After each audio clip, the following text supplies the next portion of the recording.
Observa el video de origen de los seres vivos y formula preguntas sobre las características de las primeras células procariotas.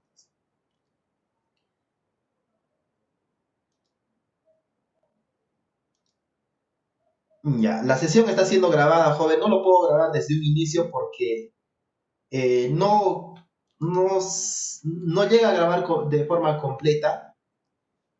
A ver, un momentito. Ya, ahora sí. Tenemos lo siguiente. La aparición de las primeras células. A ver, los paleontólogos estiman que la vida pudo haberse originado hace ¿cuánto tiempo? Hace 3.500 o 3.900 millones de años, ¿no? Los organismos fósiles más antiguos que se han encontrado datan de esta época y corresponden a estructuras similares a las bacterias primitivas que habitan los primeros océanos. Recuerden, jóvenes, que hace millones de años lo que había pues era agua, ¿no? Lo primero que tuvo que aparecer es agua. En estos ríos, océanos que existían, ese océano que existía, pues habitaban los primeros organismos, los cuales eran pues arqueobacterias, ¿sí? Eh, Estas arqueobacterias actualmente las podemos encontrar, ¿sí? Entonces, estas arqueobacterias que habitaban evolucionaron. ¿Y cómo evolucionaron? Gracias a otros efectos como la temperatura y la acidez. Tenemos la siguiente diapositiva. Las primeras células eran un poco complejas con respecto a la diversidad celular actual, pero si se comparan sus macromoléculas orgánicas en forma aislada, presentaban una complejidad increíble. Los primeros seres vivos eran acuáticos, unicelulares, procariotas, muy parecidas a las bacterias actuales. O sea, sabemos que son unicelulares, ¿verdad? Por ejemplo, hay unas bacterias que son unicelulares. Los procariotas, ¿qué son jóvenes células procariotas? ¿Qué se entiende por esto? ¿Cuál es la diferencia entre una célula eucariota y procariota? ¿Quién me puede decir? A ver, para poderles explicar este tema necesito que ustedes diferencien entre estos dos tipos de células. ¿Cuál es la diferencia entre célula eucariota y procariota? Profesor, las diferencias son la procariota es una célula antigua, fue la primitiva, y la eucariota es la que nos conforman los seres vivos. La procariota está ubicada más que todas las bacterias. Ya. A ver, con un dibujo les voy a explicar cuál es la diferencia entre célula eucariota y procariota. Si no pueden diferenciar bien esto, entonces no van a poder comprender este tema, jóvenes. Es fundamental. A ver, vamos a hacer dos dibujitos, ¿ya? Un momentito, por favor.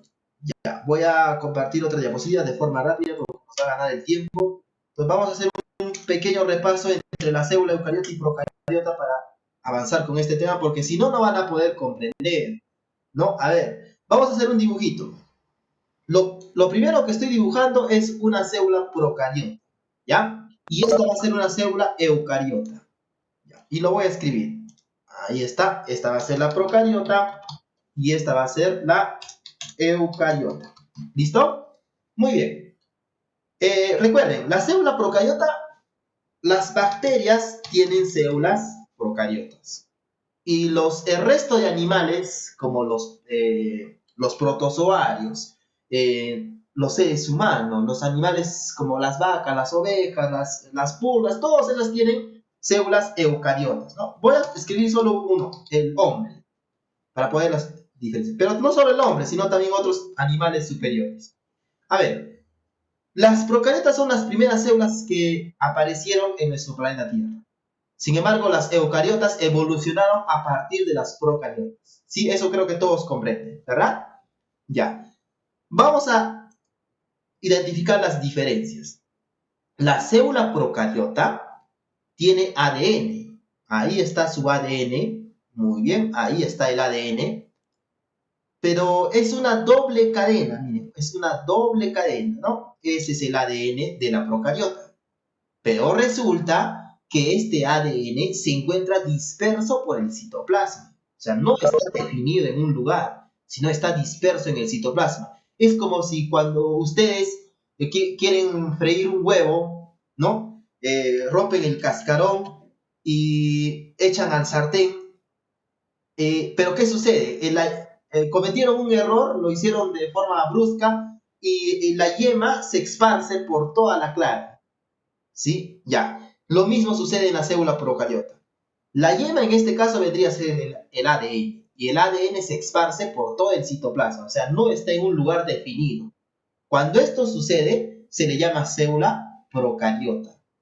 ¿Sí?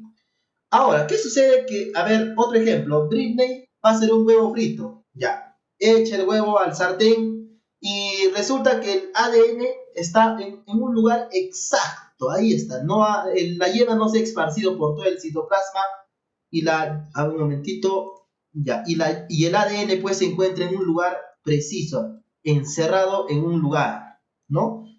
Un momentito, ya, este es el ADN. Los dos tienen ADN, ¿no? Esa no es la diferencia. La diferencia es que la procariota tiene el ADN, el núcleo, o sea, esparcido el material genético por todo el citoplasma. Sin embargo, la eucariota tiene un núcleo, ¿sí? Tiene un núcleo. Y en el núcleo se encuentra el ADN, o sea, no se encuentra esparcido por todo el citoplasma.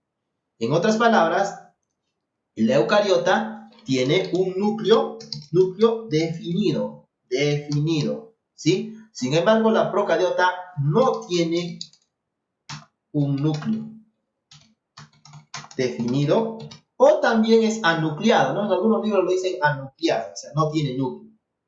Muy bien. Entonces, esa es la diferencia, la principal diferencia entre los dos, ¿sí? Y lo demás se parece bastante, ¿no? Tiene algunas semejanzas entre los dos. ¿Sí? Ahí está la principal diferencia entre la procariota y la eucariota. La eucariota evolucionó a partir de la procariota, ¿sí? Pero la eucariota tuvo que desarrollar un núcleo, ¿sí? Con el pasar de los años desarrolló un núcleo y a la cual dentro de ese núcleo encerró al ADN, ¿sí? Sin embargo, la procariota, hasta hoy en día, el ADN se encuentra esparcido. Si nosotros analizamos una bacteria con un microscopio electrónico, vamos a observar que su núcleo no está en un lugar definido. Sin embargo, si nosotros nos sacamos una pequeña cantidad de piel para analizar nuestras células del tejido adiposo, vamos a observar que nuestras células tienen un núcleo definido. O sea, esa es la diferencia entre los dos. A ver, vamos ahora, una vez que ustedes ya pueden diferenciar entre estos dos, vamos a continuar con el tema. A ver, un momento. Ya. Tenemos la siguiente diapositiva.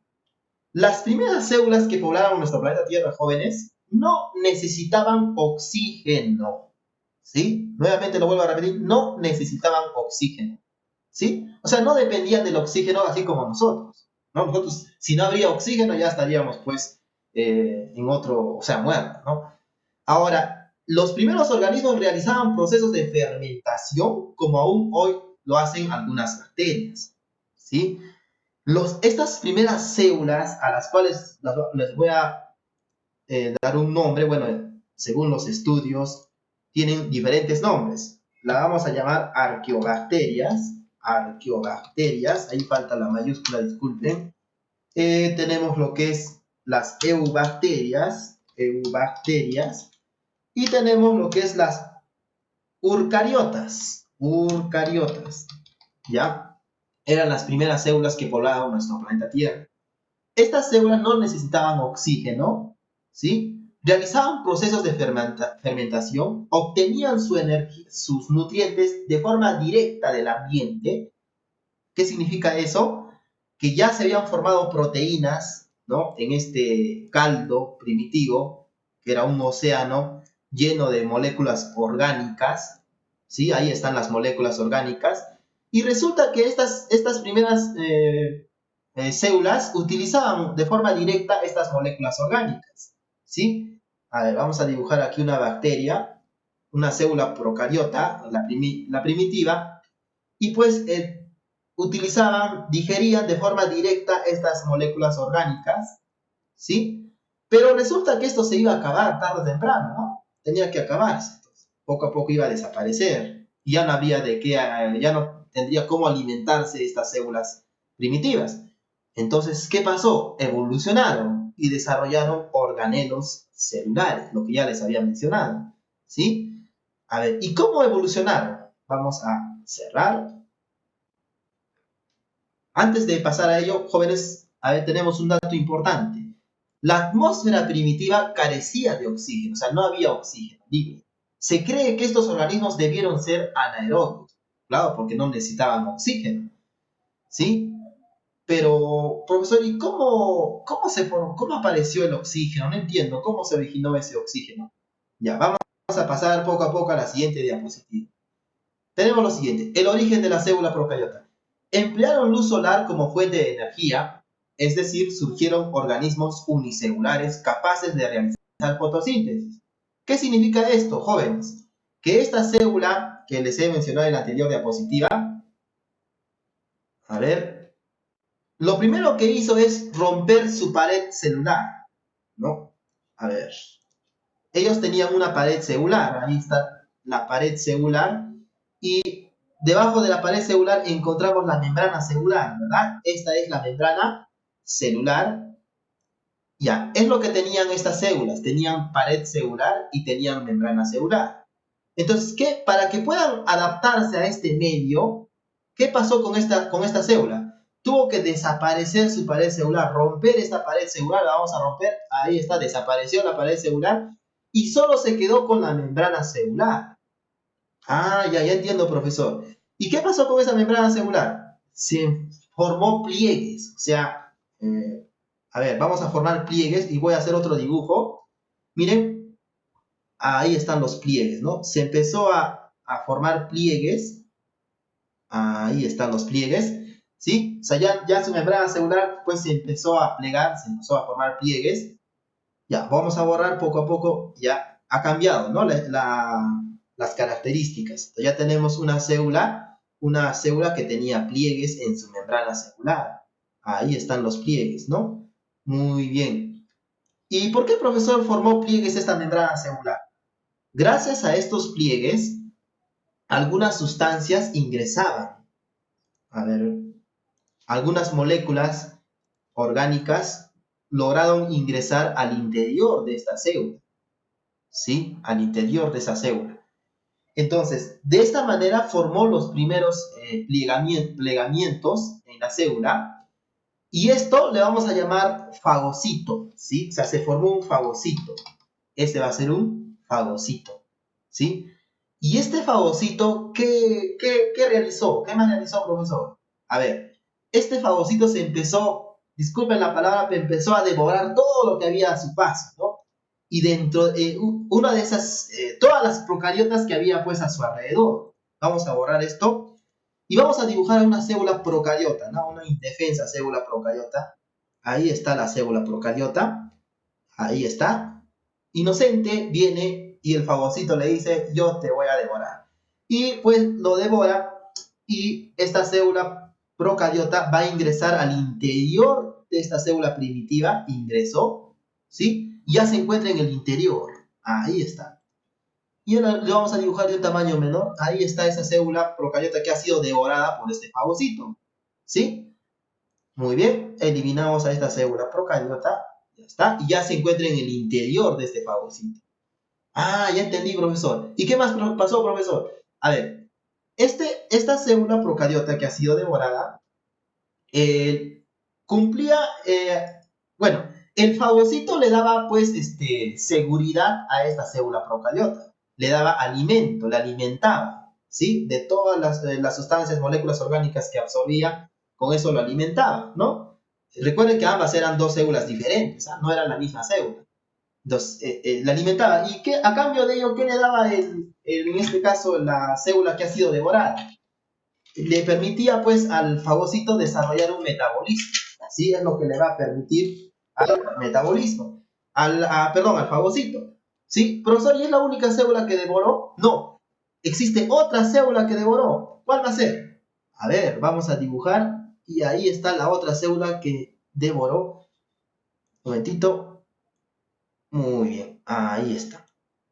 De acuerdo al fagocito, ¿no? Entonces, devoró esta otra célula, que era una célula procariota, y dijo, ven para acá, ya te capturé, y vas a ingresar, y me vas a servir. Entonces, ingresó esta otra célula llamada, también es una célula procariota. Ambas eran células procariotas y habían sido devoradas por este fagocito, ¿sí? Y vamos a borrar porque ya está en el interior, ¿no? Y resulta que una de ellas, la que está de color verde, a ver un momentito, la que está de color verde, la que está de color verde, jóvenes, era un cloroplasto, ¿sí? Ahí está. Y lo que está de color amarillo era pues una mitocondria, era una mitocondria, ya está. Entonces, miren, algo increíble, ¿no? Ambas eran células y habían sido devoradas por un fagocito. Pero ¿cómo se desarrolló este fagocito? Gracias a que rompió esta pared celular y su membrana celular empezó pues, a formar pliegues, y estos pliegues permitieron que esta célula pueda absorber sustancias o incluso poder devorar a células procariotas, ¿no? Ahora ya tenía, pues, ya estaba desarrollando esa capacidad digestiva, ¿sí? Una vez que ya tenía este cloroplasto, lamentablemente el cloroplasto dijo, ya, bueno, me ganaste, ya, yo te pertenezco. ¿Y en qué puedo servirte? Le dice al fagocito, ¿no? Y el fagocito le dice, tú me vas a, ya que ya las moléculas orgánicas están terminando, necesito obtener energía, pero a partir de estos compuestos inorgánicos. Para mí es difícil, pero tú sí lo puedes realizar. Entonces, eso es lo que vas a realizar, le dijo, ¿no? Entonces, él, como es un cloroplasto, claro, obtenía pues energía a partir de la materia inorgánica. Y esa energía se la daba al fagocito. Lo mismo la mitocondria, ¿no? También realizaba la respiración celular, o sea, utilizaba el oxígeno para obtener energía.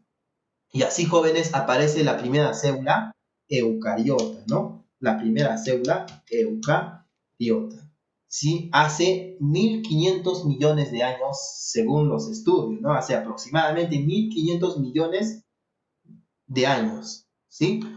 Muy bien, jóvenes, vamos a pasar a la siguiente diapositiva. A ver, ahí está. Esta es una prueba donde se pueden encontrar las primeras células primitivas, y en la actualidad aún las seguimos encontrando, ¿no? Estas células primitivas, que eran bacterias pues primitivas. Emplearon luz solar como fuente de energía. O sea, una vez que ya tenían el cloroplasto en el interior de ellas, ya empezaban a realizar fotosíntesis, ¿sí? Y gracias a la fotosíntesis, aquí está, vamos a dibujar nuevamente, de forma rápida. Ahí está el fagocito, que ya tenía una estructura llamada cloroplasto, ¿no? La cual pues les era útil, era como su esclavo, ¿no? Ahí está el cloroplasto. Entonces, gracias a ello, esta célula primitiva logró fijar todo el oxígeno, logró pues producir oxígeno a partir de compuestos inorgánicos como el CO2. Entonces, ya voy a producir oxígeno, pero no es suficiente, ya, voy a producir más oxígeno, claro, más oxígeno, ahí tenemos más y más y más oxígeno, ¿no? Y poco a poco, pues el oxígeno empezó a abundar, ahí está, más oxígeno, más y más oxígeno. Y gracias a ello se formó un compuesto muy importante, y lo voy a escribir de otro color, el color morado, y esa compuesta molécula es la molécula del ozono, ¿sí? O sea, es un gas que tiene 3 oxígenos, y a eso le vamos a llamar ozono, ¿sí? Ozono. Entonces, ¿cómo se formó el ozono? Gracias a la fotosíntesis. ¿Y quién realizó esta fotosíntesis? Este fagocito, que ya poco a poco pasó a ser pues una célula eucariota, ¿no? Ya tenía un cloroplasto, ya tenía un núcleo, ya tenía otros organelos, ¿no? Ya había desarrollado otros organelos. Entonces se formó el ozono, y el ozono abundó, y el planeta Tierra, pues, imaginemos que este es nuestro planeta Tierra, ¿sí? Y este ozono, pues, formó la capa de ozono, ¿no? Lo que hoy en día conocemos, ¿no? A ver, vamos a dibujar la capa de ozono. Ahí está la capa de ozono. Muy bien, esa es la capa de ozono. O sea, las bacterias fijaron, pues, todo el oxígeno, todo, y se formó gracias a ello el ozono, que hoy en día nos protege, ¿no? Cuando el sol, ahí está el sol, manda sus rayos ultravioletas, sol manda sus rayos ultravioletas, estos tienen que rebotar, ¿no? Porque está pues el ozono, nos está protegiendo. Pero si no habría este ozono, lamentablemente estos rayos ultravioletas van a ingresar de forma directa y van a eliminar todos aquellos organismos que no pueden sobrevivir, pues no podríamos sobrevivir si estaríamos pues expuestos a estos rayos ultravioletas. En otras palabras, según esta teoría, nosotros tenemos que agradecer mucho a estas bacterias, porque gracias a estas bacterias se formó el ozono en todo el planeta, ¿no? Según esta teoría, ¿no? Bueno, y pues este ozono nos protege de los rayos ultravioletas. Por otro lado, gracias a esta célula, tenemos oxígeno en toda nuestra atmósfera, ¿sí? Y gracias a ella podemos respirar. Gracias a esto, pues Jimmy podría respirar oxígeno. Si no hubiera evolucionado este fagocito, no se hubiera pues devorado este cloroplasto, esta mitocondria, no habría pues oxígeno. Por lo tanto, no podríamos vivir en este planeta. Los seres humanos no podríamos existir. Entonces, es así como se desarrolla la primera célula eucariota. Y vamos a pasar a la siguiente diapositiva. A ver, los estromatolitos. Los famosos estromatolitos, jóvenes. Se dice que en el interior de estos estromatolitos encontramos a esas células que yo les he mencionado con dibujos, ¿sí? O sea, tenemos ahí en este lugar encontramos las células, las arqueobacterias, ¿no? Las primeras células primitivas. Hace aproximadamente 3.500 millones de años, los estromatolitos cubrieron extensas regiones. Estas estaban formadas por bacterias y láminas de carbonato de calcio, ¿sí? Entonces, la vida se originó a partir de moléculas inorgánicas. Pasamos a la siguiente diapositiva y tenemos la teoría de la endosimbiosis. Bueno, la teoría de la endosimbiosis es la que yo les he explicado. En la primera parte, jóvenes, de esta teoría nos habla de que la célula primitiva se llamaba urocariota, ¿sí? Esta célula urocariota era anaerobia, o sea, que no dependía del oxígeno. Su digestión era extracelular. ¿Qué significa eso? Que tomaban los nutrientes de forma directa del medio ambiente, ¿sí? Era heterótrofa. ¿Qué significa eso? Que no podía fabricar su propio alimento, o sea, no podía realizar fotosíntesis, ¿sí? Esas eran las características de la primera célula primitiva, llamada urocariota.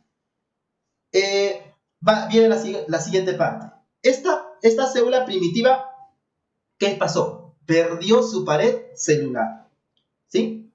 Perdió su pared celular. Y esto dio origen a que exista plegamientos en su membrana celular para incrementar la superficie de absorción. Si gracias a ello la célula pudo absorber y esto pues provocó que aumente de tamaño, ¿sí? Hubo un aumento de tamaño y gracias a ello se formó vesículas, así comenzó la digestión intracelular, ¿sí? Viene la cuarta parte, a partir de espirogetas que se incorporaron que las cuales se incorporaron al interior de esta célula llamada urocariota, se originaron los cilios y los flagelos. O sea, miren, ya, esta es la célula urocariota, ¿no? Que ya les había explicado. Ya, y a ellas también se le incorporaron espirogetas, las cuales pues le dieron flagelos, ¿no? Una capacidad de movimiento. Sabemos que los flagelos son como unas colitas, ¿sí? Las cuales permiten que esta célula se pueda desplazar de un lugar a otro, ¿no? Nosotros también tenemos células con flagelos. Por ejemplo, en el caso de los varones tenemos los espermatozoides, que también tienen pues flagelos y tienen movilidad, ¿no? Al igual, estas células también tenían formado pues flagelos, las cuales le dieron movilidad. Por otro lado viene la quinta parte.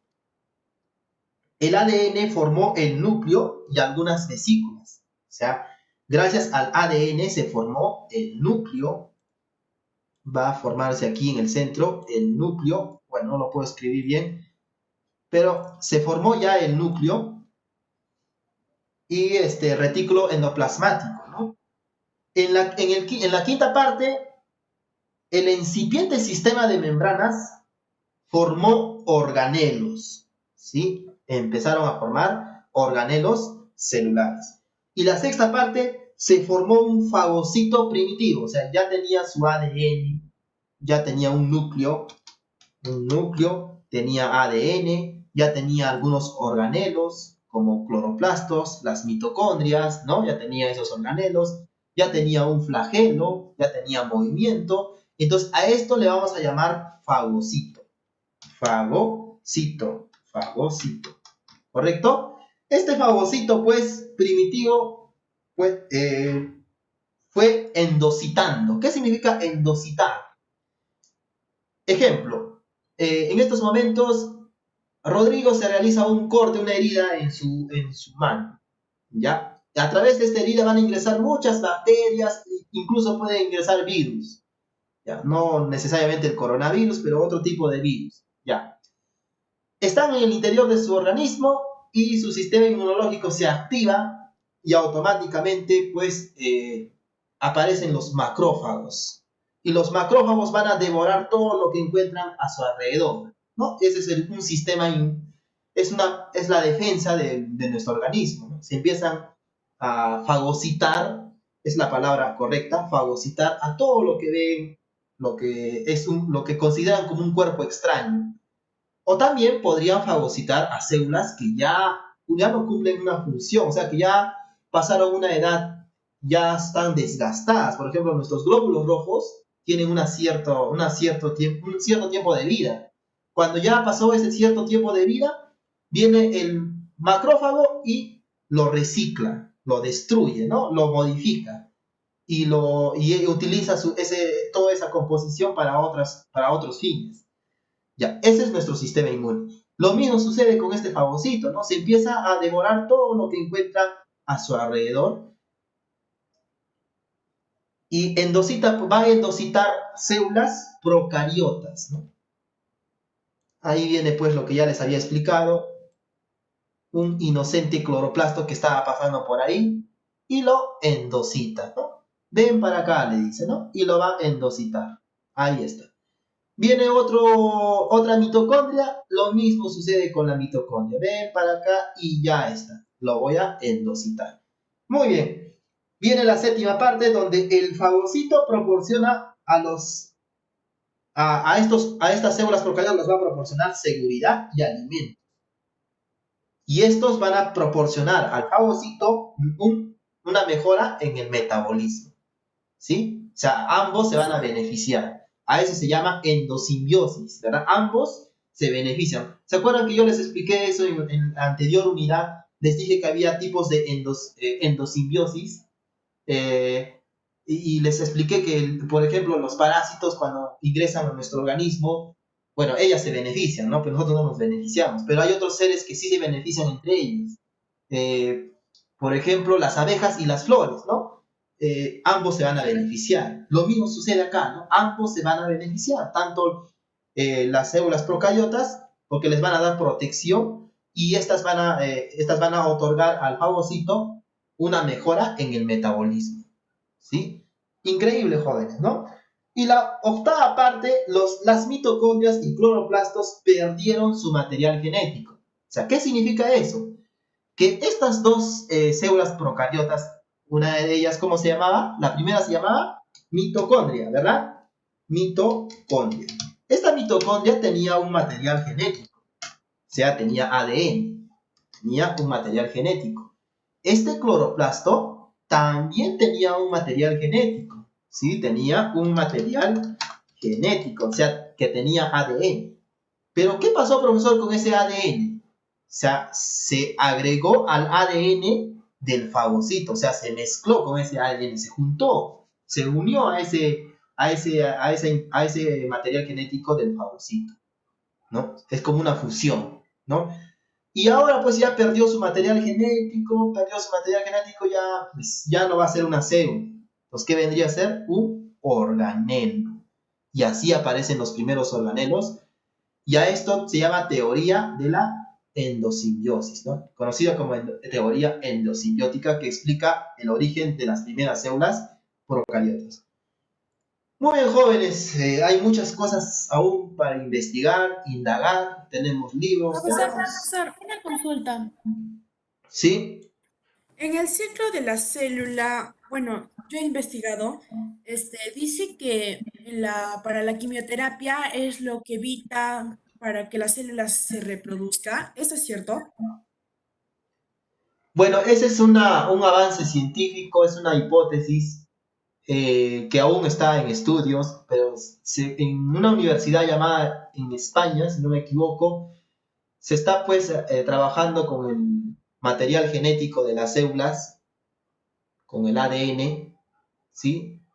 Para evitar que, o sea, con las células cancerígenas, ¿no? Para que estas células no puedan pasar a un proceso de,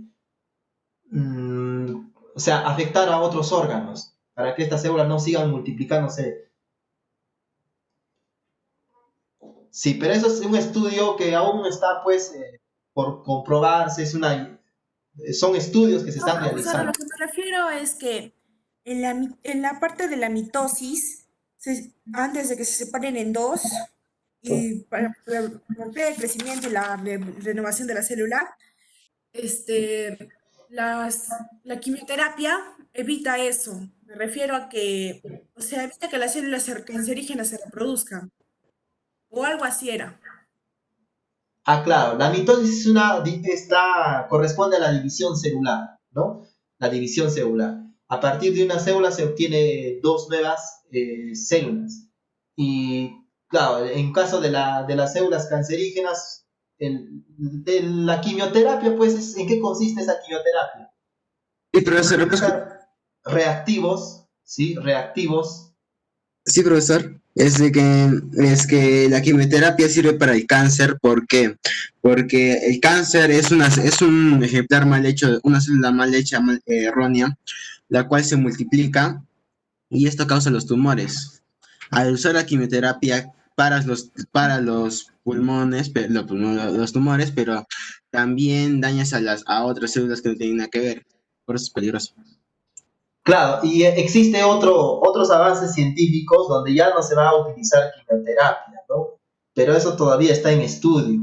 Eh, pero eso se está desarrollando en otros países. Hasta ahora en nuestro país aún continuamos con la quimioterapia. Es algo, bueno, para mí es un tema muy delicado, ¿sí? Hablar de lo que es el cáncer, pero es fundamental, ¿no? Conocer claro, son células cancerígenas que se multiplican y para poderlas detener tenemos que utilizar reactivos químicos en nuestro organismo. Pero como bien lo dijo Rodrigo, esto podría destruir a otras células que nada tienen que ver con este problema. O sea, va a afectar a las otras células de nuestro organismo. Claro, tiene sus pros y sus contras, pero estoy seguro que la ciencia va a seguir aumentando, la medicina, que va a haber otro tipo de métodos, ¿no? Que no necesariamente sea pues la quimioterapia, puede existir otros métodos. Bueno, les puedo conseguir información, pero si estamos hablando del origen de las células jóvenes, vamos a avanzar ese tema, no se preocupen, lo que es división celular más adelante, acerca de la meiosis y de la mitosis, ¿no? Hay una diferencia entre los dos. Eh, y ambas consisten en la división celular, nada más que una de ellas se realiza en células asexuales y otra se va a realizar en células sexuales. Las células sexuales, recuerden que son células haploides que tienen 23 cromosomas y las células diploides tienen 46 pares de cromosomas, ¿no? Las células haploides vendrían a ser los espermatozoides y los óvulos. Y los diploides, pues ya vendría a ser otro tipo de células que están en nuestro cuerpo. Entonces, no hemos hecho con ustedes el tema energía nuclear, ¿verdad? Porque ahí se explica lo que es cómo... Profe, profesor, perdón por interrumpirlo. Es que me tengo que retirar porque mi hermana ya tiene clases, profesor.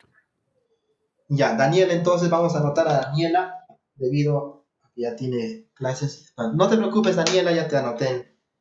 Vamos, jóvenes, se le está dejando estas dos preguntas, una actividad de dos preguntas, realiza un esquema en que se diferencien las características que presentaban los primeros organismos. ¿Ya? Y explica por qué se afirmaba que la presencia de oxígeno molecular debió causar extinciones y adaptaciones entre las primeras células. Solo son 2 preguntas, jóvenes. Si ustedes lo pueden realizar en estos momentos, esta tarea, no van a necesitar 1 hora ni 2 horas. Eso se puede realizar en 15 minutos. 30 minutos ya. No creo que sea más. Entonces, me he dado cuenta, jóvenes, que la mayoría, o sea, hay 6 personas que me están enviando sus trabajos. Muy bien, felicitar a esos jóvenes. Pero el resto, hasta la fecha, no envía sus trabajos en el plazo establecido. Entonces, he estado revisando cada uno y voy a enviar mensajes a sus padres indicándoles que su menor hijo no está enviando las actividades y ya estamos en la 4ª unidad y pues ya tenemos en total, ¿cuántas actividades? En biología solo tenemos 2, pero en ciencia y tecnología tenemos 4. Yo ya les he revisado hasta la última actividad, me falta solo de esta semana. Entonces, por favor, envíen sus actividades. Los que no lo han hecho, envíenlo, por favor. De todas maneras, yo lo voy a revisar. Tal vez sea con menor nota, pero lo voy a revisar, jóvenes. ¿Sí? Tienen para enviar. Muy bien. Vamos a... les voy a pedir, por favor, que escriban a ver, muchos no escriben presente en el chat y no puedo saber quiénes han participado. Entonces, por favor, escriban presente en el chat, todos. Todos escriban presente en el chat. Algunos no escriben y no se puede saber. Ya, todos escriban, por favor.